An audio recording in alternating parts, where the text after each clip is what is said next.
Con el panel Retos de la Productividad Laboral. Es un gusto para mí introducir a los excelentes panelistas, presentárselos.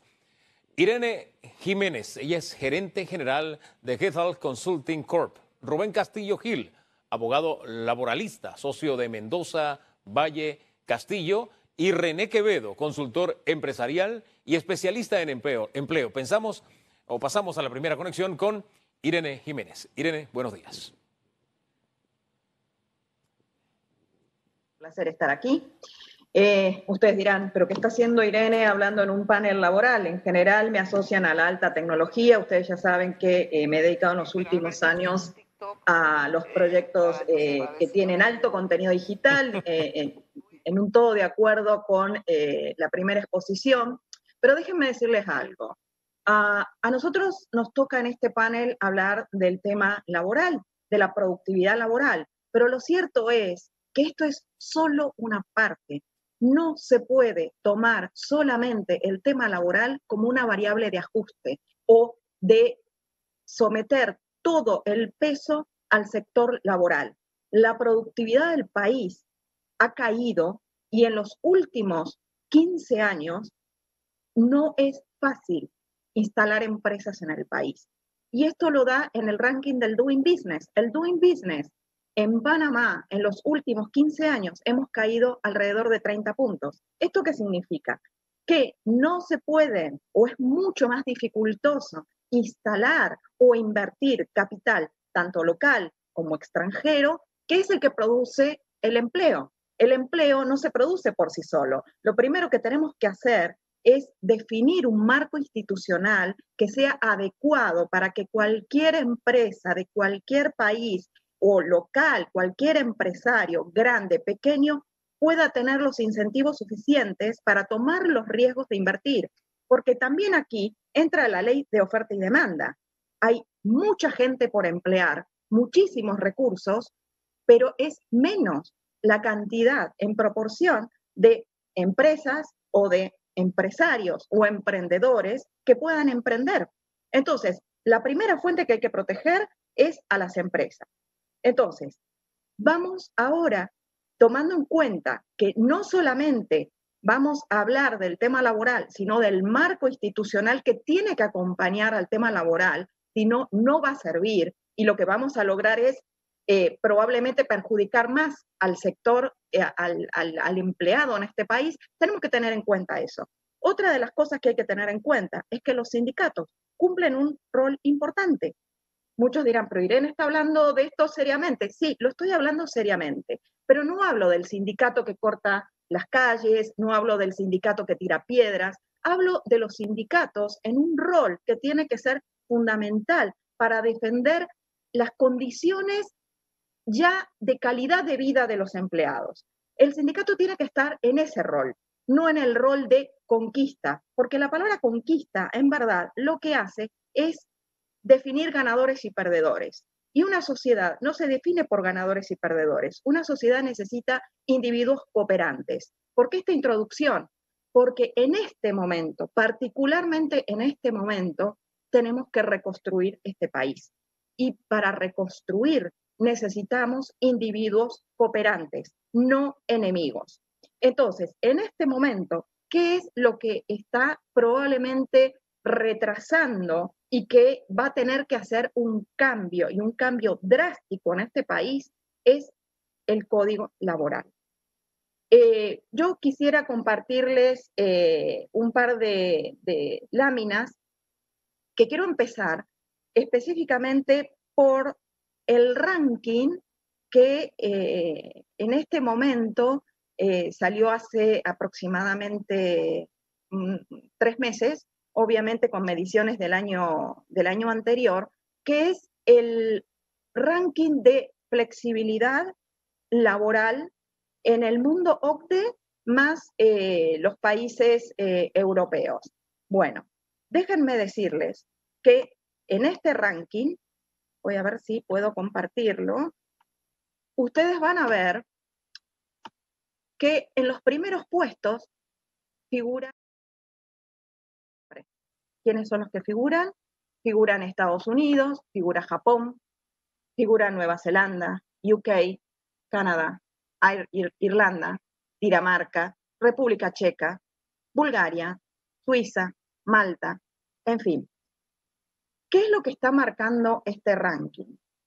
Increíblemente, aunque no parezca, los lugares donde la protección del trabajo, tal como antiguamente se la conocía, es absolutamente mínima, donde prevalecen los acuerdos libres y voluntarios entre partes, son los países que no solamente logran flexibilidad en el empleo, sino que son los países donde todo el mundo migra. Cuando uno piensa dónde quiere migrar o dónde están las personas más ricas, obviamente son estos países.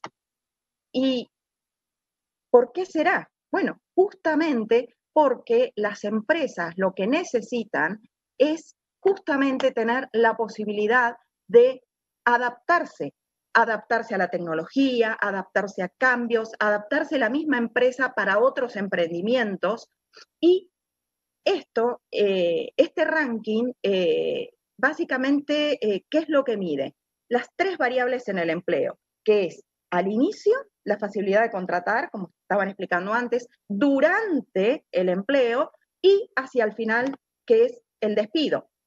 Bueno, no sé si llegaron a ver ese ranking, pero en los últimos puestos figuran los países latinos que están dentro de la OCDE, que son, para ese momento, el año pasado la medición, eran Chile y México. Pues bien, México es uno de los últimos en el ranking, pero miren qué pasa si yo les muestro ahora en América Latina esta lámina. No miren ahí, por ahí, lo importante de mostrarles aquí es qué tan costoso es el despido en Panamá, qué tan flexibles o inflexibles somos en Panamá. Básicamente, en este cuadrante que les estoy mostrando, lo que aparece es que Panamá solamente es superado en costo por Bolivia y en el marco regulatorio por Venezuela. Pero combinados, Panamá está muy mal. Quiere decir que tiene una combinación no solamente de costos, sino de marco regulatorio. Les voy a comentar algo. Por ejemplo, Panamá, entonces, si comparamos esta última lámina con la anterior, México, en esta última lámina, prácticamente está en un cuadrable medianamente aceptable dentro de Latinoamérica. ¿Por qué? Les voy a dar solamente 3 o 4 puntos. En México, el primer año de contrato individual de trabajo genera, luego de los 12 meses, 6 días por año de vacaciones. Bueno, en Panamá es el único país del mundo que a los 11 meses genera un mes de vacaciones. Vayan pensando cómo esto impacta en la productividad. ¿La productividad qué significa al final? Que todo lo que se haga va a ser mucho más caro, ¿sí?, en el mercado, incluso para ese mismo empleado que está bajo esa ley de protección laboral. Entonces, esta es una de las variables. La otra es la regulación que explicaron antes. En Panamá pueden ser reincorporados los empleados, porque el ministerio puede decir, o la institución de arbitraje laboral puede decir que ese despido no fue correcto por la razón que fuera y hay que reintegrarlo. Es decir, todas estas cláusulas que figuran como protección laboral finalmente están pasando la cuenta. ¿Y cuándo la están pasando? En momentos como ahora, que las empresas no van a tener opciones. ¿Por qué? Porque justamente el costo del despido es altísimo. Y si las empresas quisieran volver nuevamente y retomar en otros términos, el riesgo es altísimo. Entonces, ¿qué empresa local o extranjera va a querer tomarse unos riesgos en un mercado de absoluta incertidumbre, en las cuales ni siquiera sabemos si va a haber una segunda ola? nuevamente de contagios. Entonces, ante la incertidumbre, necesitamos reglas flexibles. Pero como estamos viendo, en Panamá es muy difícil.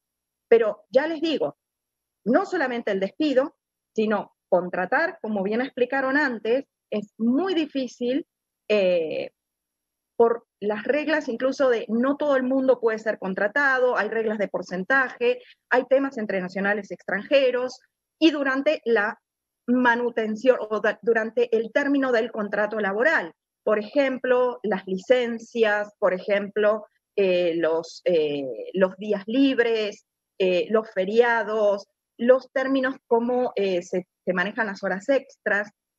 Los países que yo les mostré antes en el mundo tienen todas estas situaciones absolutamente desreguladas. Quedan a criterio de negociación entre empresas y empleados. En muchos casos sí es necesario hacerlos a través de sindicatos, pero los sindicatos son de libre afiliación y lo más importante, hay competencia. Y esto es muy importante para los tiempos que se vienen. Vamos a ver, hay un tema que también se discute mucho, que es el tema del salario mínimo. A mí en verdad no me importa tanto el tema del salario mínimo, como sí me importan el resto de las cosas. ¿Por qué? Porque en la mayoría de los países, digamos que la institución del salario mínimo tiene cierto reconocimiento, aunque, como van a ver aquí, en este gráfico que les muestro, ustedes verán que los países tradicionales, a ver, lo voy a poner un poquito más grande, los países que se los considera más de mayor protección social, los países que normalmente son más admirados, que son estos en color morado o en color violeta o lila, no sé cómo los verán en sus pantallas, son los países que no tienen salarios mínimos. Y sin embargo son los países donde los salarios, tanto la media como la mediana, son mucho más altos que en cualquier otra parte en el mundo. Y, por ejemplo, son muy disímiles, ¿no? Digamos Italia, pero miremos Dinamarca, Noruega, Austria, Suiza, Malta. ¿Esto qué quiere decir? Que en el resto de los países donde sí es importante el salario mínimo y está regulado, ¿por qué se compensa y son mucho más productivos? Voy a tomar el caso de República Checa, porque en República Checa, si bien tienen un salario mínimo estatuido, los costos laborales, tanto de entrada como durante, como los del despido, son absolutamente desregulados. Pueden discutir, pueden plantear entre empresas qué es lo que quiere la empresa, lo que necesita la empresa y lo que quiere el empleado. Y esto es importante porque, por ejemplo, en el caso de República Checa, es el país con la menor tasa de desempleo prácticamente en el mundo y la número 1 en Europa. ¿Cuál es su tasa de desempleo? 2%. Y, como verán, sí tiene su salario mínimo, pero sin embargo tiene todo el resto de variables absolutamente desreguladas. Entonces, ¿qué es lo que nosotros necesitamos para Panamá? Bueno, definitivamente decir la verdad. Lo primero que hay que decir es la verdad. Le guste a quien le guste o no le guste a quien no le guste. Hay que modificar el código laboral y en lo posible no modificar. Se necesita uno nuevo para el país. ¿Por qué? Porque ya vieron cómo está el mundo deseoso de captar inversión. Y esa inversión no va a ir para un país que tiene riesgos absolutamente altos y en un contexto de total incertidumbre. ¿Qué es lo que nosotros, o por lo menos lo que yo estoy proponiendo en este caso? Bueno, básicamente lo que yo les propongo es un código moderno, un código que sea flexible, que se adapte a los tiempos, pero este código por sí solo, repito nuevamente, no va a poder hacer nada, no va a poder lograr nada si el resto del marco institucional del país no lo acompaña, porque si no, lo que vamos a lograr es un efecto contrario. Y yo no sería capaz de pedir que solamente el sector laboral sea la variable de ajuste en un país que va a tener que ajustar todo. Todo se va a tener que ajustar en este país. Las bases hay que reconstruirlas. Entonces, reconstruyámosla en forma sana y en forma de cómo está el resto del mundo, pero sobre todo donde migra la gente, donde los salarios son los más altos, donde la expectativa de vida, donde la calidad de vida es importante y son los países que todos admiramos. Esos países a los cuales todos admiramos son los países que tienen códigos de este tipo, que tienen lineamientos de este tipo, pero también acompañan con un buen sistema de justicia, también lo acompañan con una burocracia mínima, lo acompañan con bajos impuestos. Eso es lo que necesita este país para salir. Nuevamente, si hacemos una reforma laboral que es absolutamente necesaria en estos momentos, no vamos a pretender tener resultados diferentes con las mismas herramientas que teníamos hasta ahora.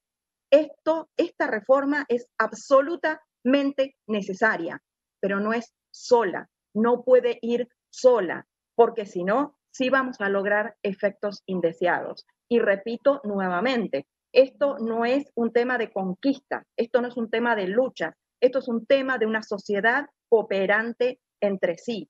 Y para que los individuos cooperen, la ley tiene que ser lo más neutra posible. La ley no puede definir ganadores y perdedores. Entonces, si nosotros desregulamos el mercado del trabajo, pero seguimos protegiendo a las empresas, lo que vamos a lograr finalmente es aplastar al empleado. Las empresas tienen que competir, las empresas tienen que salir no solamente en el mercado local, sino en el mercado internacional. Con un marco de competencia, probablemente los intercambios entre empleados, empresas, es lo que va a lograr una tasa de capitalización humana y monetaria en la sociedad.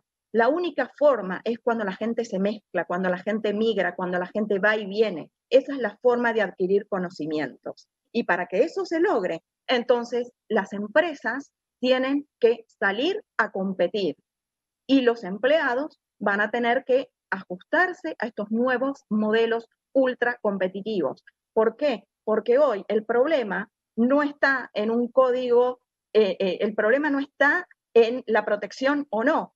De hecho, probablemente en este momento la competencia más grande que tenga el recurso laboral local sean plataformas como Upwork, por ejemplo, en donde cualquiera de ustedes puede contratar un diseñador, puede contratar un freelance, incluso periodista, puede contratar un economista, pueden contratar un matemático a través de una plataforma en la cual quienes al final pierden son las personas que nosotros queríamos proteger.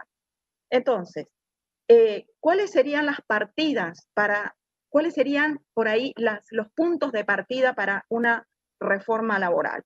Bueno, los lineamientos básicos son, el primero, tiene que haber menos contratos. O sea, la cantidad de contratos hace una burocracia laboral que cualquier empresa dice, ¿sabe qué? Necesito un decreto ley. Y este país está lleno de decretos ley. De hecho, tenemos que hacer SEMS, tenemos que hacer el Panamá Pacífico, tenemos que hacer las bananeras. ¿Por qué hacemos todo eso? Porque sabemos que internamente estamos admitiendo que el marco institucional no nos está dando respuesta. No deberíamos hacer leyes especiales, debería ser una sola ley, neutra para todos. Entonces, nuevamente, menos contratos. Tienen que prevalecer los acuerdos por empresa y a nivel individual sobre las convenciones colectivas de empresa y por actividad. Tiene que haber libertad sindical. Los sindicatos tienen que estar para resolverle a las personas su mayor calidad de vida, tienen que estar en turismo, tienen que estar en salud, tienen que estar incluso probablemente administrando fondos, pero no está en el rol que tenemos hoy de andar tirando piedras o cortando calles. Ese es un sindicalismo del siglo pasado. Hay dos clases de sindicales, está el Jimmy Hoffa y está el Lech Walesa. Bueno, yo me voy por el lado de Lech Walesa. Ok, en cuanto a los costos laborales, bien, las remuneraciones se deberían poder pactar con la empresa desde la estructura, las oportunidades y cómo se va a pagar, 15, 20 días por semana, por hora, pero eso debe estar de acuerdo a cada empresa. Tendríamos que partir de una base, claramente, el monto de los salarios. Entonces, deberíamos dejar que hoy los mínimos legales que están son los que van a regir de aquí en adelante. Quieren poner mínimos legales cada tantos años. Es un problema, pero no es el mayor de los problemas que tiene este país. Las extensiones de las vacaciones, las formalidades, los requisitos, en cuándo se van a hacer, cómo se van a gozar, cómo va a ser el tiempo, cómo se van a pagar. Esto debería ser una potestad de cada empresa. Las licencias, nuevamente, el tema de las licencias laborales, las licencias por enfermedad, las licencias por hijo, por paternidad.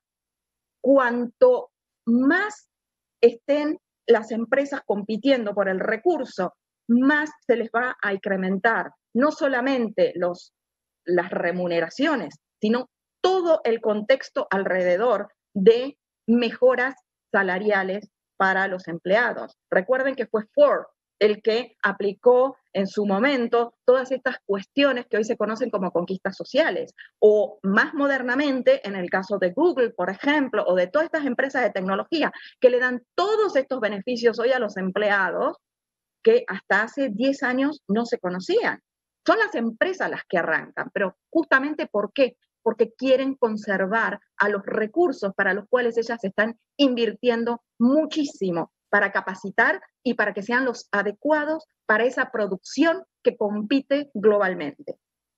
Ya lo dije entonces, el sistema de licencias, las jornadas de trabajo. Puede ser que, por ejemplo, los hoteles necesitan cierta flexibilidad en cuanto a los horarios de trabajo, los casinos, los bares, los abogados. Cada uno es diferente. Entonces, esto debería ser potestad de cada uno. El microemprendedor, el emprendedor tecnológico, ellos tienen necesidades que son absolutamente diferentes a los que pudiera tener el verdulero de la esquina, por ejemplo. Obviamente, aquí no quise entrar porque al final es muy poco el tiempo que nosotros tenemos, pero reducir el impuesto al trabajo es necesario. ¿Y cuáles son los impuestos al trabajo? Bueno, son todas estas cargas sociales que uno normalmente las asume, bueno, 30%. Bueno, hay que empezar a desgranar ese 30%. ¿Por qué? Porque eso va de la mano de un sistema de seguridad social que ya no funciona. No funciona y no va a funcionar. Entonces, tenemos que empezar a pensar qué es lo que nosotros queremos hacer cuando hablamos de seguridad social. Esto es otro tema y es muchísima discusión para otro momento, pero lo cierto es que la reforma laboral va a tener que ir de la mano del tema de la seguridad social. Si a la seguridad social la tomamos como una protección que tiene que brindar el Estado para los más necesitados, uno puede hacer muchos dibujos, muchas definiciones, uno puede hacer muchos esquemas de cómo pudiera funcionar una seguridad social, que va a ser totalmente diferente a lo que tenemos hoy. La solidaridad no existe. Eso no es cierto, ya no es cierto hace por lo menos 40 años. Y seguimos discutiendo con figuras de 40 años para una realidad actual que es totalmente diferente.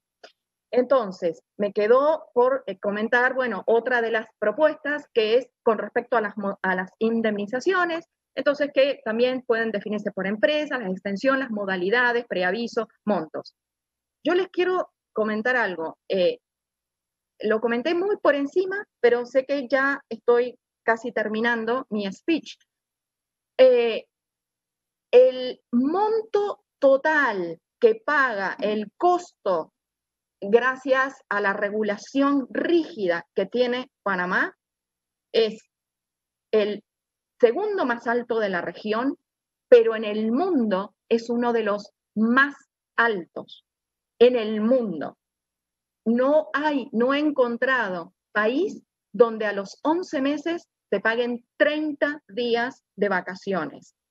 Un preaviso regulado con su costo, una indemnización de antigüedad donde incluso si una empresa necesita reconvertirse, tiene que pedir autorización estatal para que la autoridad estatal defina que hay una causal económica. Y la causal económica no necesariamente tiene que ser la quiebra de una empresa. Posiblemente una causal económica sea proteger a los accionistas, porque al final, si no hay empresa, no va a haber empleados. Y entonces, lo más importante que tiene en este momento este país no es solamente proteger el trabajo, porque el trabajo lo podemos proteger. Podemos contratar, el Estado pudiera contratar a todos los empleados de este país para que a la mañana hagan pozos y la otra mitad para que a la noche los tapen. Y tenemos pleno empleo. Y vamos a ver cuánto duramos así. El problema está en la productividad. El problema está en cómo generamos riqueza.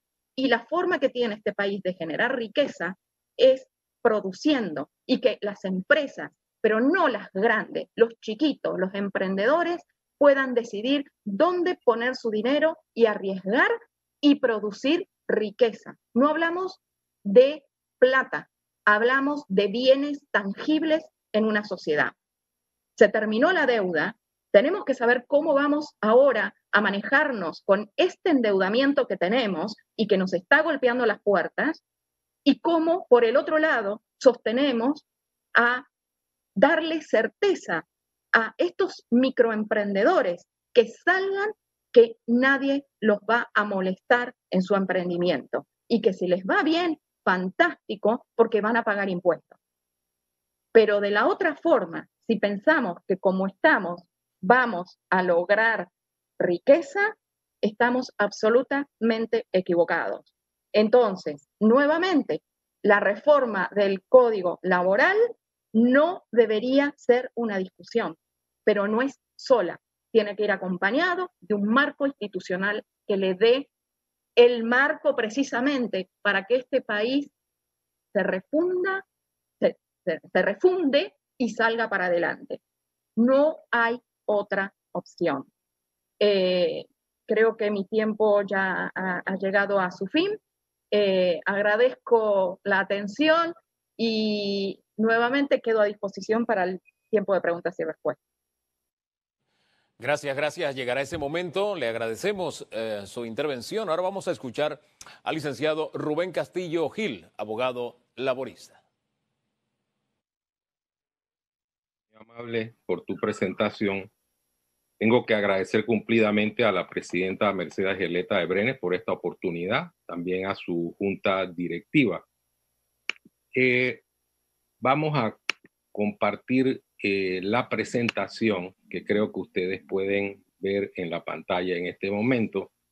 Y esta presentación se refiere a los retos de la productividad laboral, que es la idea general que nos agrupa en este foro, que por supuesto tiene figuras importantes como son Irene y nuestro amigo René Quevedo. Vamos a ver cómo le damos. Muy bien. Yo quiero situarme en un hecho fundamental porque quiero iniciar con una apasionada defensa de la libre empresa. Entonces yo creo que esto es fundamental cuando nosotros abordamos este tipo de temas. En primer lugar, la ilustración, el fenómeno de la ilustración cambió la mentalidad del ser humano. Comenzamos a adentrarnos en la racionalidad, en el imperio de la libertad que nos ha ayudado a promover el progreso. Eso tiene un marco de referencia en todo el desarrollo de la humanidad. Y el primer hito para nosotros fundamental en el desarrollo de la actividad laboral es la primera revolución industrial, que en su momento se planteó como una gran crisis industrial. Generó un fuerte desarrollo de la actividad tecnológica para la época y se pudo acuñar esa frase de la destrucción creativa. Es decir, se destruían puestos de trabajo, pero se creaban en forma directa, eficiente, nuevos puestos de trabajo que trajeron de verdad beneficios para la sociedad. Esto tiene un corolario. Al final, nosotros podemos definir que sin libertad de empresa no hay progreso, no hay posibilidad de innovar, no hay posibilidad de crear. Este planteamiento que surge de la ilustración, de la racionalidad, de la creación, de la posibilidad de interpretar el mundo, de la posibilidad de avanzar, del desarrollo tecnológico, es la base fundamental que nos ha llevado al progreso. Y yo creo que eso es importante resaltarlo como un punto de partida en cualquier planteamiento. Fíjense, cuando hablamos de libertad y progreso, yo les recomiendo una obra de Johann Norberg, una obra que se llama Progreso. Cuando hablamos del tema del progreso desde el punto de vista material, nosotros podemos ver lo siguiente. Según la FAO, la desnutrición se ha reducido de manera importante en el mundo. Y estamos hablando que sobre la base de sistemas que funcionan con la participación del sector privado. Se vive más, hay una reducción de la pobreza extrema, y estamos hablando inclusive de continentes donde todavía hay mucho que hacer, pero los datos son datos sensibles que vistos desde el ángulo del desarrollo histórico nos lleva a una conclusión, que no son los sistemas totalitarios los que nos llevan al progreso, sino son aquellos en los cuales la empresa privada participa de forma directa, eficiente, y que le lleva la posibilidad del desarrollo humano a otra dimensión. Fíjense que hay frases muy potentes en la historia, y hay una frase que a mí me llama la atención por aquello de que emana de un líder comunista, como fue Deng Xiaoping.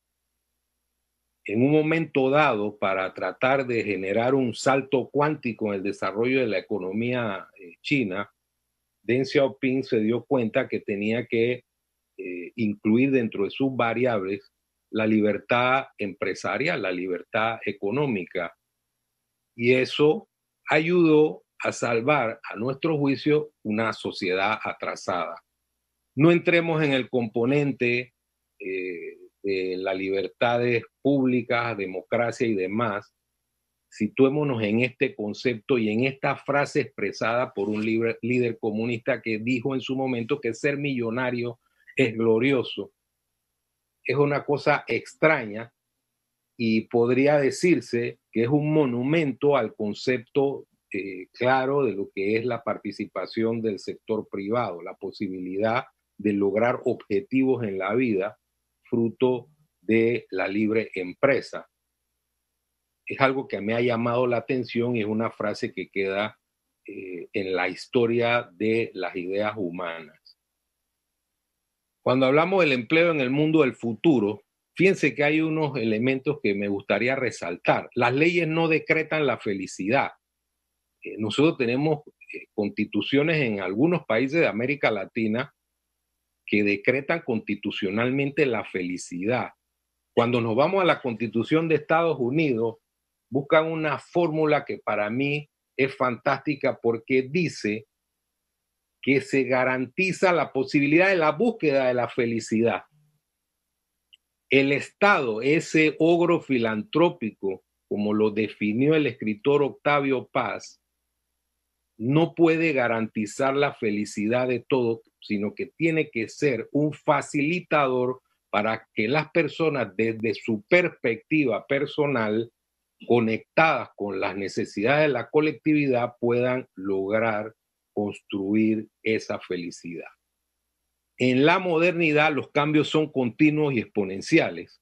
Si vivimos una época de cambios continuos, persistentes, permanentes, en unos minutos habrá cosas que quedarán obsoletas. En el momento en que estamos dando esta conferencia, habrá cosas que quedarán obsoletas en el mundo. O sea, los cambios han adquirido una velocidad que impactan terriblemente en la actividad humana.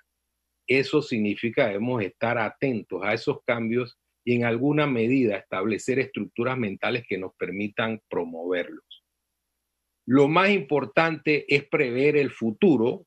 Nosotros podemos hacer predicciones en base a la evolución histórica de la humanidad y también tener la disponibilidad de construir una conciencia de adaptabilidad. Estos hechos que son muy concretos y específicos, de repente pueden ser negados por personas que tienen, y voy a usar un término adaptado a la realidad de hoy, personas que tienen inteligencia asintomática. Si nosotros no entendemos esto, entonces no estamos entendiendo el curso de las cosas de este mundo. Cuando hablamos de leyes, empleos y futuro, nosotros estamos hablando de que el espíritu de las leyes debe ser promover cambios.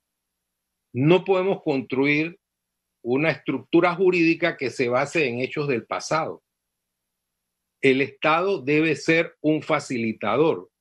Y ahí va a venir un debate sobre la persistencia o no del tamaño del Estado o la influencia del Estado en la sociedad. Nosotros debemos tener un Estado esbelto, facilitador de la actividad económica, un Estado austero que practique la austeridad a profusión, un Estado que promueva la competencia, un Estado que tenga leyes muy fuertes en contra de los actos de corrupción y un Estado que entienda que la riqueza no la produce él, la riqueza la produce el tejido empresarial. El desarrollo en el mundo del futuro se consolida con la educación y la libertad de creación, la innovación. No podemos vivir con el concepto de las leyes vintage. Si tenemos leyes que miran hacia el pasado y no miran o no tratan de predecir lo que va a ocurrir en el futuro para que nosotros nos adaptemos a ese futuro. En algunos países, por ejemplo, existen los ministerios del futuro. Es decir, organizaciones como Senacid se convertirían en una gran estructura que comienza a pensar en el futuro para insertar a la economía del país en ese futuro. Fíjense que el futuro es tan determinante en nuestro mundo de hoy que hay países que extrañamente le han dado la nacionalidad a robots. Por ejemplo, el robot Sofía, que es una máquina que tiene la posibilidad de interactuar con los seres humanos, se le ha dado la nacionalidad en Arabia Saudita. Eso hoy lo vemos como algo extraño y más que extraño, extravagante, pero es que vivimos en un mundo donde la robótica está tomando un lugar preponderante. En la Unión Europea, en las actividades de servicio, ya hay 500 millones de robots trabajando. Podemos descartar esa idea cuando hablamos de economía y de actividad laboral. Yo digo que no. Podemos ganar el futuro con normas del pasado. Fíjense, este es un tema para la meditación. La legislación laboral del siglo XX surgió en un momento específico de nuestra historia. En ese momento no había celular, no había televisión por cable, no había streaming, no había cajeros automáticos, no había el desarrollo de la inteligencia artificial, no había robótica, no había drones, no había productos que se convierten en servicios, no había vehículos autónomos y no había un largo etcétera. Es decir, esa legislación no está adecuada a una realidad que ya tiene unos cambios fantásticos y cambios que van a seguir generando alteraciones a nuestras interacciones sociales. Es decir, esa legislación laboral o cualquier legislación no tenía una previsión de lo que está ocurriendo en la actualidad y de lo que va a ocurrir. Por ejemplo, en el mundo de hoy, cuando hablamos de productos que se convierten en servicios, estamos hablando de una dinámica muy específica. La generación de los millennials de repente hoy no aspira a tener, sino a disfrutar. Y por eso vemos fenómenos tan potentes como el fenómeno que emana de que la empresa más importante de transporte en el mundo no tiene un solo vehículo, o que la empresa más importante de alojamiento no tiene una sola habitación, y me refiero a Uber y me refiero a Airbnb. Esos fenómenos alteran la posibilidad de que nosotros construyamos estructuras jurídicas, porque tenemos que ver esa realidad social que, como ya dije, va cambiando las interacciones. La gente dice, ya no me interesa tener una propiedad, por ejemplo, o un vehículo, lo que quiero es disfrutar un espacio donde yo me pueda desarrollar o tener acceso a la posibilidad de conducir un vehículo. Puede ser que en el mundo de hoy ya ha nacido el niño que no conducirá un vehículo, porque ya en el mundo existen experimentos bastante avanzados sobre vehículos autónomos, que de paso van a evitar buena parte de los accidentes por la coordinación de la tecnología que va a permitir que el vehículo actúe en base a unas reglas básicas de interacción con todo el sistema tecnológico correspondiente. Eso podría entenderse como algo que no está a nuestra mano, pero yo considero que pronto, en una cantidad de años razonables, 10, 15 años, esto será una realidad. Otro elemento es la inteligencia artificial. Vivimos en el mundo del Internet de las cosas y pasaremos de esta cuarta revolución a una quinta revolución, donde el Internet permita que los aparatos puedan actualizarse de manera autónoma. Viviremos más intensamente el proceso de la digitalización, y esa digitalización impactará en todas las profesiones, inclusive en mi profesión, la abogacía. Ya tenemos áreas en algunos países donde las audiencias son virtuales, donde no se necesita una presencia física de los litigantes para efecto de desarrollar una actividad jurídica. Esas son realidades que ya se están dando en el mundo. En el tema de la educación, ya hay países donde en aula de clase interviene un ser humano y un robot, es decir, un robot profesor que coadyuva con la actividad del ser humano. Y esto no significa que en el futuro vamos a eliminar la presencia de los seres humanos. Eso significa que el ser humano podrá desarrollar otras actividades que le permitan alcanzar otros hitos dentro del desarrollo de la humanidad. Tenemos a través de la robótica supermercados atendidos por robots. Cuando hablamos de destrucción creativa, volvemos a insistir que nosotros, cuando afrontamos las crisis del empleo o los cambios tecnológicos, esas crisis son temporales, porque se crearán otro tipo de empleos adaptados a la tecnología que surge. Lo que no podemos hacer es defender el pasado con leyes que no están vinculadas con la realidad. Ustedes se imaginan que hoy defendiéramos las máquinas a vapor y los empleos vinculados al desarrollo de las máquinas a vapor, cuando es una tecnología que ya no existe. No tendría ningún sentido. Entonces, las leyes deben estar vinculadas con el desarrollo tecnológico del futuro, que va a crear otros puestos de trabajo para los cuales debemos estarnos preparando. Ese es un hecho cardinal cuando hablamos de la adaptabilidad de las normas jurídicas.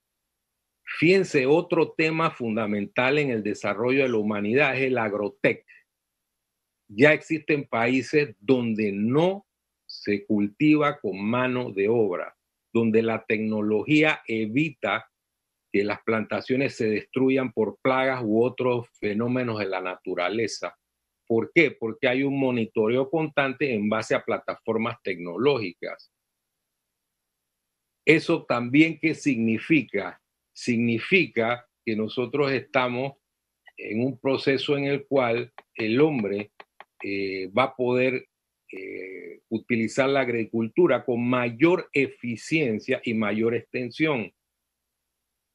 El mundo tiene una gran cantidad de miles de millones de personas y si esta tecnología impacta de manera global, vamos a tener la posibilidad de producir mayor cantidad de alimentos para acometer las necesidades globales, simplemente con el desarrollo y profusión del ejercicio tecnológico. Al final, redondeando esta filmina, podría decir que entonces las leyes no pueden ser un dique para el desarrollo de algo que inevitablemente va a ocurrir. La ley debe ser un predisponente para que esto ocurra y para que las personas puedan adaptarse a los cambios con una mentalidad racional que permita que las personas puedan sacarle provecho a esos cambios.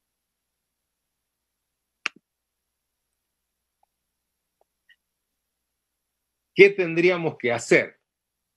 Tenemos que promover la destrucción creativa. Nosotros tenemos que utilizar las herramientas que nos permitan rápidamente adaptarnos al futuro. Y el futuro significa que tenemos que hacer una gran revolución en la educación. Esa revolución en la educación debe permitir que tengamos otros métodos para que el estudiante pueda sacar ventaja de todos los hechos tecnológicos que se han descrito y de todos los que van a venir. Fíjense que hay escuelas en países desarrollados, por ejemplo, en Finlandia, donde ya se eliminó el hecho de que el profesor le ponga una nota al estudiante. Al contrario, es el estudiante el que califica el desempeño del profesor. Y esos son países muy desarrollados desde el punto de vista cultural, el mayor índice de lectura per cápita, con una eficiencia en su educación importante y con la posibilidad de seguir creciendo porque simplemente asumieron que los cambios son el santo y seña de nuestro tiempo. Otro elemento que es muy controversial al final y que siempre genera un debate encendido emocional es la atracción de talento. Pero fíjense que cuando uno analiza el inicio de la educación panameña, nos damos cuenta que se atrajo talento. Pensamos en profesores como Richard Neumann en Derecho, Néstor de Buen, que venía de España, el doctor Renato Sores, y así hay un largo listado de extranjeros que vinieron a ofrecer su talento y a replicarlo. Al final hay un proceso esencial mediante el cual hay una transferencia de conocimiento que ayuda a mejorar en forma instantánea o casi instantánea el talento nacional. Hay estudios que indican que cuando se atrae talento, ese país que atrajo el talento genera mejores posibilidades para el desarrollo humano de toda la sociedad.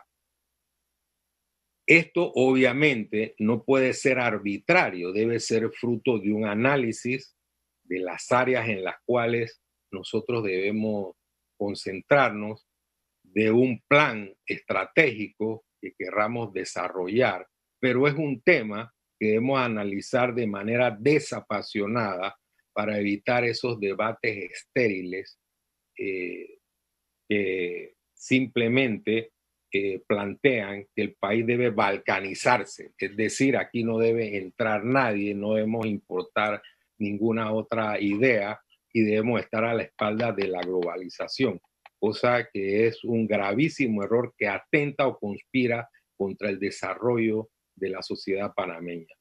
Un elemento fundamental es la innovación y la creación. Nosotros tenemos que generar oportunidades de empleo que se basen en la innovación, en la creación, en el desarrollo de la inteligencia, de las competencias novedosas. De lo contrario, vamos en un momento dado a reducir la posibilidad de crear empleo de calidad. Cuando se habla de empleo decente, estamos hablando de empleo que esté conectado con ciertas especializaciones. Si esas especializaciones no se desarrollan y profundizan, los empleos normales o que tienen que ver con las generalidades se van a ir perdiendo, fruto de que no nos vamos a poder adaptar a la tecnología y esos empleos serán absorbidos por la nueva tecnología. Eso nos lleva a la preparación para las nuevas formas de empleo. Es decir, en el futuro hay una cantidad de actividades que van a desaparecer. Si hoy no nos preparamos para las que van a surgir, entonces vamos a tener un desfase que va a provocar una situación crítica y que va a afectar sensiblemente la posibilidad de convertirnos en un país desarrollado. Esos son temas fundamentales sobre los cuales debemos meditar. Quiero hacer un apunte en medio de esta crisis que vivimos. La crisis promovida por la pandemia la debemos enfrentar primero con flexibilidad. Las normas deben ser dúctiles para evitar destruir la estructura o tejido empresarial y para disminuir la destrucción de empleo. Fíjense que hay un hecho fundamental cuando nosotros hablamos de esto. Cuando usted dice que no se requiere a la empresa privada para lograr enfrentar la crisis económica surgida por la pandemia, está cometiendo un error craso. Hay gente que se ha dedicado de manera persistente a atacar a la empresa privada, a sus voceros y dirigentes. Y en su contexto, la empresa privada lo que pretende es mantener abiertas las fuentes de empleo, mantener abierta la empresa para que las fuentes de empleo puedan generarse. No puede haber una recuperación o reactivación económica sin la empresa privada. Esa es una realidad, es un axioma, es una idea poderosa sobre la cual debemos construir el futuro de la economía de Panamá. Hay que promover aceleradamente nuevas formas de servicios. Recuerden que, como ya lo mencioné, vivimos en un mundo que convierte productos en servicios. Esa es parte de la realidad de la interacción social de esta época. Nosotros tenemos que detectar esa situación para promoverla. Lo que dije de Uber, lo que dije de otras formas de servicio como mencioné Airbnb, también podemos decirlo de las plataformas que tienen que ver con el entretenimiento. Fíjense lo que hace Netflix, que es una empresa que se dedica al entretenimiento del cine, no tiene una sola sala de cine. Es decir, han convertido lo que antes era un producto tangible en un intangible que es un servicio. Y eso va a seguir expandiéndose y nosotros tenemos que analizar esa realidad para adaptarla a nuestros modelos de negocio. Hay un tema que es la economía colaborativa. Eso es bien importante en este mundo, en el tema de la crisis que estamos viviendo, y esa economía colaborativa implica intercambio entre particulares para sacar ventajas mutuas. Eso va a cambiar nuestro modelo de competencia inclusive. También va a implicar un análisis de la llamada economía de bajo contacto. Creo que ya se mencionó en la conferencia original o la primera conferencia, cuando se hablaba de que ahora va a haber, los restaurantes van a pensar en el tema de el delivery, otras formas de negocios se van a dar tomando en cuenta que durante un periodo de tiempo no vamos a poder tener mayor interacción social, pero la economía no se va a detener, y por eso esa economía de bajo impacto, de bajo contacto, va a tener una profusión, y eso hay que estimularlo para que se generen nuevas fuentes de trabajo en base a esos modelos de actividades. No podemos pensar que vamos a enfrentar la pandemia y sus efectos económicos si no tomamos en cuenta esta realidad. Si damos la espalda a esta realidad y comenzamos a defender el futuro, vamos a tener, a defender el pasado, vamos a tener ministerios del pasado, legislación adaptada al siglo XX, vamos a tener legislación que no estimule estas formas de interacción, y al final el país va a perder la capacidad de competir en el concierto de naciones.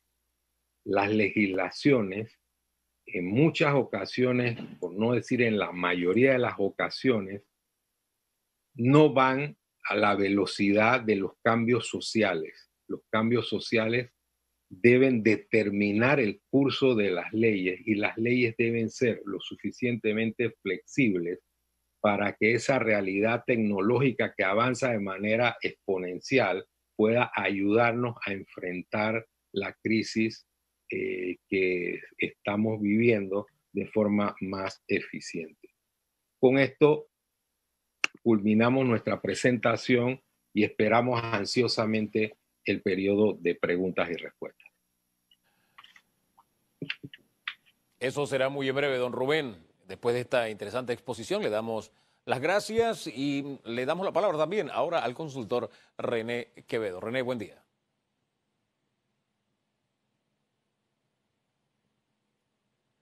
Bien, vamos a establecer la comunicación. Recuerde que esta es la primera versión digital. Nos hemos visto en esta necesidad de mantener el CADE como año tras año, pero es la primera vez entonces que se concreta en la realidad esta versión totalmente digital. René, buen día.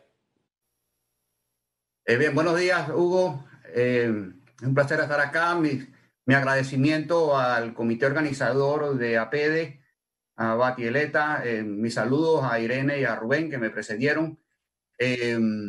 Yo voy a tratar de enmarcarme un poco dentro de lo que es la situación del impacto del COVID y lo que va a ocurrir, o estimo que va a ocurrir en los próximos 18 meses, o sea, relativamente corto plazo. Vamos a ver si puedo poner la presentación acá. Sí, bien. Yo quiero hablar un poco dentro del marco que ya se ha esbozado. Quisiera hablar en primer lugar de algunas condiciones preexistentes que había en Panamá que la han hecho vulnerable al impacto COVID. Después quiero hablar del impacto COVID, el impacto laboral, y luego hablar un poco de la secuela al final de este año, cómo va a lucir el panorama laboral, y luego de ahí pues derivar algunas reflexiones con respecto al futuro, ¿no? Primero, primero, en cuanto a las tendencias laborales, nosotros ya estábamos en una desaceleración económica y de reducción de la demanda laboral post ampliación. En julio del año 2012, el Banco Mundial publicó un informe llamado Mejores Empleos en Panamá, el rol del capital humano, donde advertía que la finalización de los trabajos de ampliación iban a crear un periodo que duraría una década, donde habría una desaceleración económica y un decrecimiento de la demanda laboral. Otro aspecto importante es que el empleo asalariado privado, llámese empleo formal, asalariado privado, ha venido perdiendo protagonismo en el empleo, tanto en la expansión del empleo como en la estructura del empleo. Hace 10 años, 2004-2009, el 71% de la expansión del empleo fue trabajadores asalariados del sector privado. En los últimos 5 años, 2014-2019, fue -4%, hubo una contracción. Se perdieron 9.300 empleos laborales aproximadamente. Por otro lado, en el 2013, los trabajadores asalariados del sector privado representaban 53% del empleo. En el año 2019, esto bajó a 45%. Es decir, que los trabajadores asalariados privados perdieron 8 puntos en 6 años en la estructura del empleo. Por otro lado, una cuestión muy importante es que Panamá genera principalmente empleo informal. Ahora bien, ¿quiénes son los informales? Los trabajadores informales, contrario a la percepción que existe de que, bueno, informales son boneros y extranjeros, primero son los empleados sin contrato laboral. Segundo, los independientes, aunque paguen impuestos y coticen a la Caja del Seguro Social, son informales por definición. Yo soy informal. Tengo 25 años con mi empresa de consultoría y yo soy informal.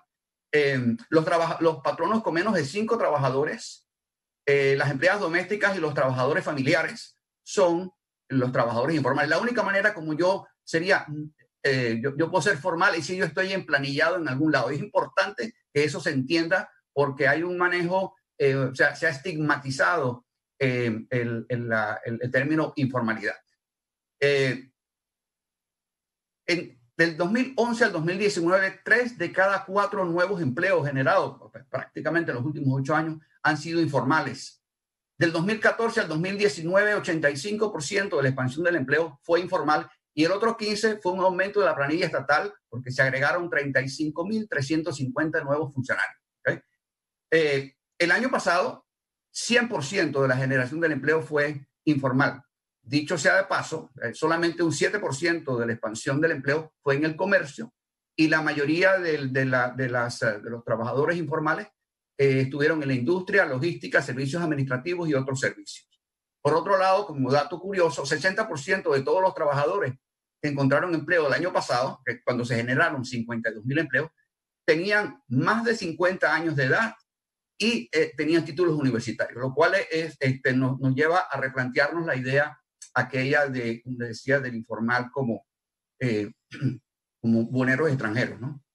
Por otro lado, a agosto del año pasado, Panamá tenía 259.000 ninis entre 15 y 29 años, ¿okay? Y tenía el mayor índice de desempleo juvenil en los últimos 14 años. Estas son situaciones, digamos, que creaban unas condiciones preexistentes que nos hacían o nos hacen vulnerables al impacto COVID. Veamos el impacto COVID. El COVID está impactando 7 sectores que en su conjunto representan más de 941.000 empleos, de los cuales más o menos 510.000 son formales y el resto son informales. Esto representa prácticamente la mitad de la población ocupada que había a agosto del 2019, cuando tuvimos el último conteo. Representa 59% de la fuerza laboral no gubernamental, ¿okay? Y aparte de esto generaron 3 de cada 5 nuevos empleos generados en los últimos 5 años.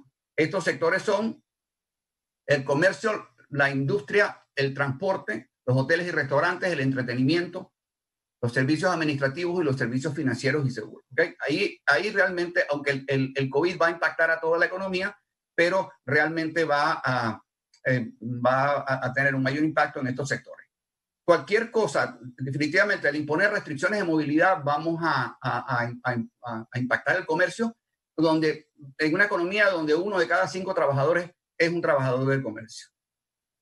El COVID va a ocasionar una pérdida entre 250.000 y 300.000 empleos antes de que culmine el año.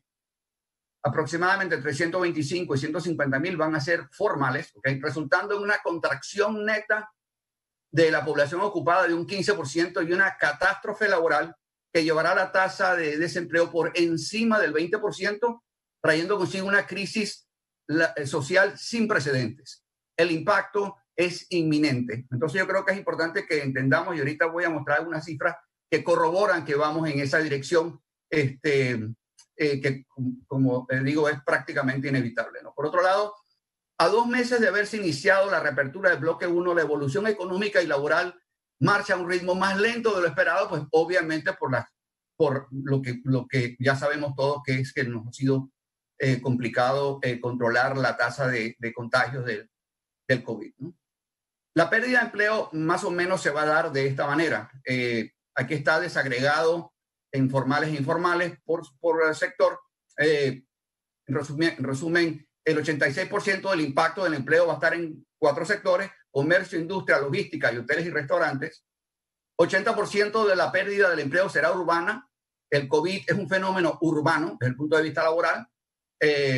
Por otro lado, 35% afectará a jóvenes de menos de 30 años que ya tenían la tasa laboral, la tasa de desempleo juvenil más alta en 14 años, y aproximadamente más de 100.000 mujeres van a perder su fuente de ingreso. Este impacto es inminente. Entonces creo que es importante que entendamos que nos enfrentamos a un fenómeno inédito y de una dimensión social sin precedentes. Algunas consideraciones en este sentido.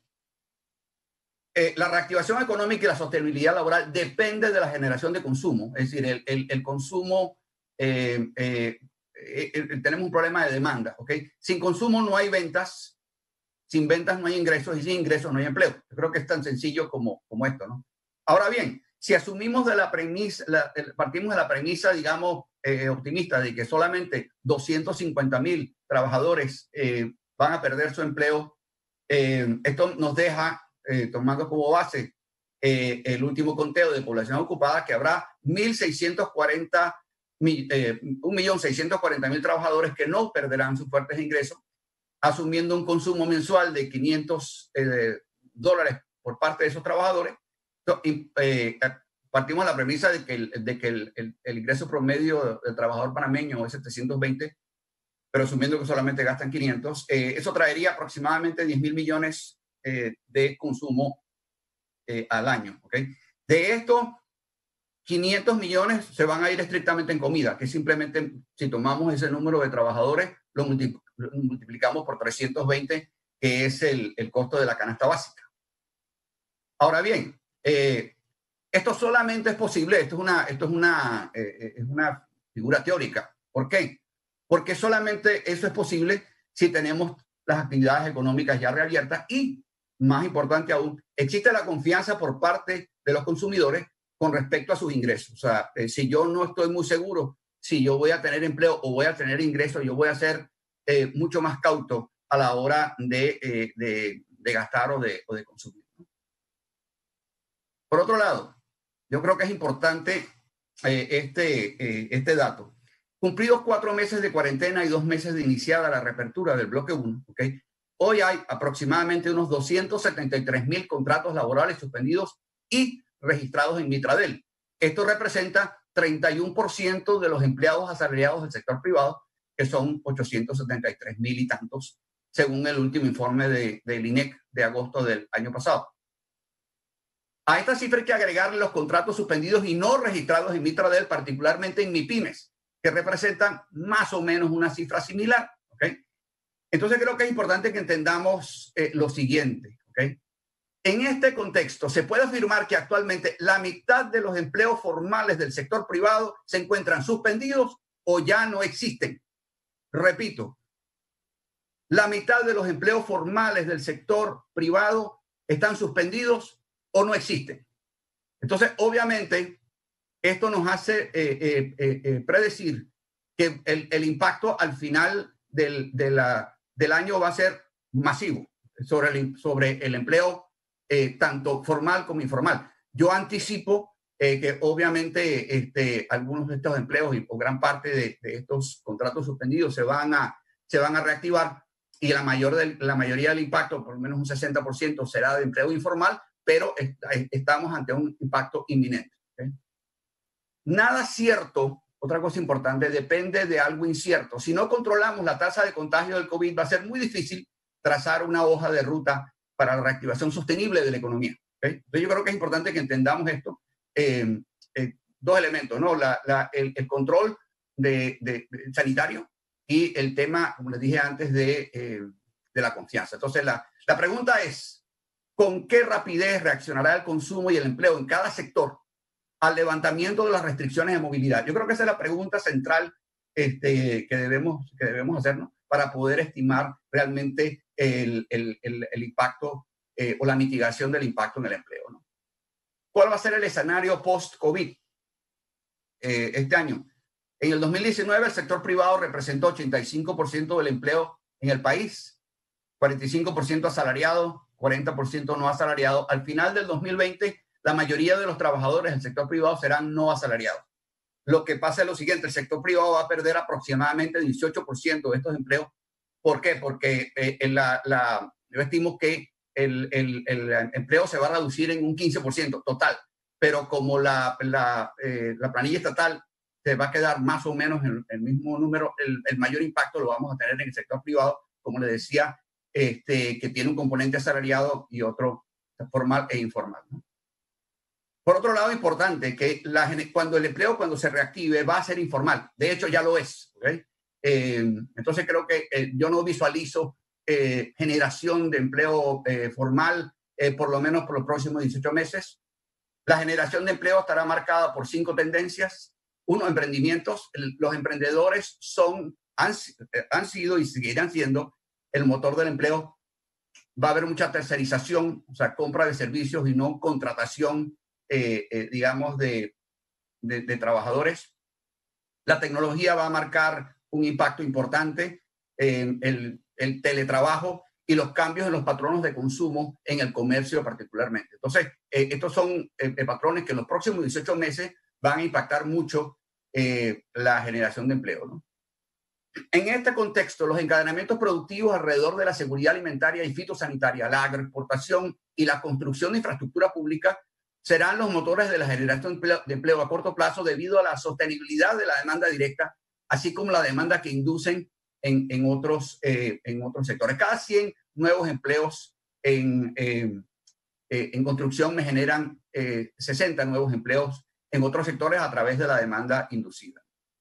Entonces, algunas reflexiones finales. El impacto del COVID sobre el empleo es inminente e inevitable.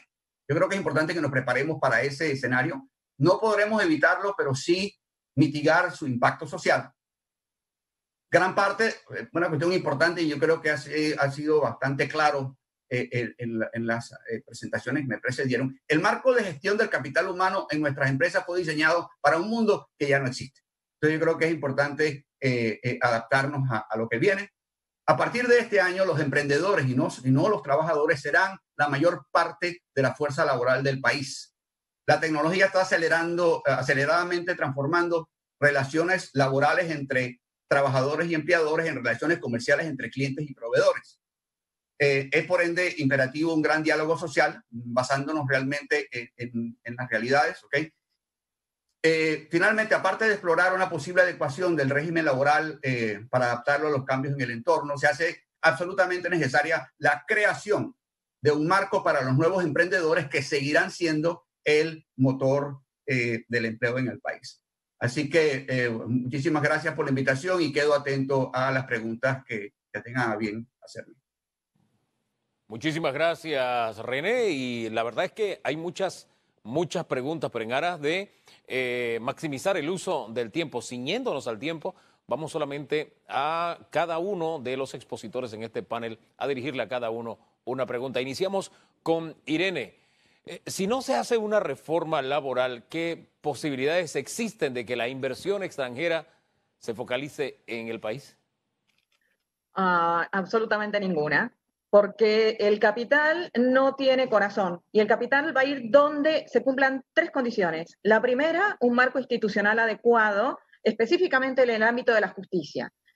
El segundo, va a donde haya menores impuestos. Y la tercera, donde la productividad laboral sea un deal breaker, es decir, sea un elemento decisorio. Panamá, en este momento, no lo digo yo, lo dicen los índices de los que quieras alrededor del mundo, no rankea ninguno de los tres. Entonces, Panamá lo que va a tener que seguir haciendo es haciendo un decreto ley para cada industria que quiera traer.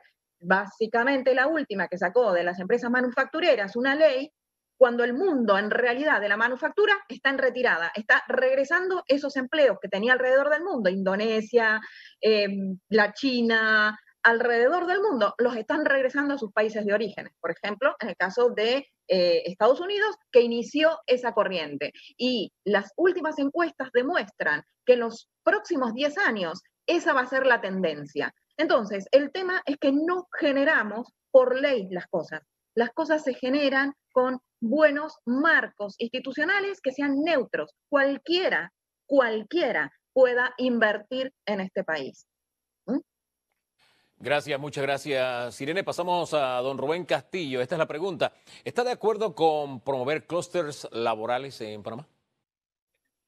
Bueno, yo creo que ha sido una decisión que se ha tomado precisamente porque tenemos una legislación que afecta la posibilidad de desarrollar nuevos negocios. Entonces lo que creamos son islas. La solución debe ser utilizar esas normas que se han probado como buenas para ampliar su marco de aplicación a todo el país. Nosotros no debemos seguir promoviendo islas. Tenemos que mirarnos en esos ejemplos para replicarlo en el resto de la actividad económica. Es una ecuación muy sencilla. Gracias, muchas gracias, Rubén. Vamos con don René. Ante este complicado panorama laboral, ¿cuáles serían los sectores donde se debería focalizar la ayuda financiera a las pymes para lograr un mayor impacto sostenible al empleo en el corto plazo, don René? Sí, bueno, yo creo que es importante que la primera actividad sería todo lo que tenga que ver con la cadena de valor de la seguridad alimentaria, es decir, desde la agricultura, digamos, hasta el consumidor. ¿Por qué? Porque esa demanda ya existe. A título de referencia, si esos 1.600.000 y tantos trabajadores no consumieran más nada, esos los 1.600.000 que no van a perder sus empleos o sus fuentes de ingresos, no compraran más nada sino comida, estaríamos inyectando $500 millones a la economía. O sea que esto es una demanda segura. Lo que va a determinar es qué tan, digamos, la efectividad de la generación de empleo es qué tan sostenible es la demanda. Entonces sería el primero, toda la cadena fitosanitaria y todo lo que tenga que ver con productos de higiene. Obviamente la construcción por su impacto sobre el multiplicador de empleo. Ahora bien, hay otros sectores, obviamente, por ejemplo, el sector hoteles y restaurantes es un sector que va a estar bastante golpeado y obviamente van a necesitar más ayuda. Pero yo diría que, digamos, a corto plazo tenemos que buscar dónde está la demanda o cuál demanda se puede reactivar una vez que podamos levantar las restricciones de movilidad. Bien, gracias, don René, Irene. Gracias, don René, Irene y también a don Rubén. Le agradecemos su participación en este panel.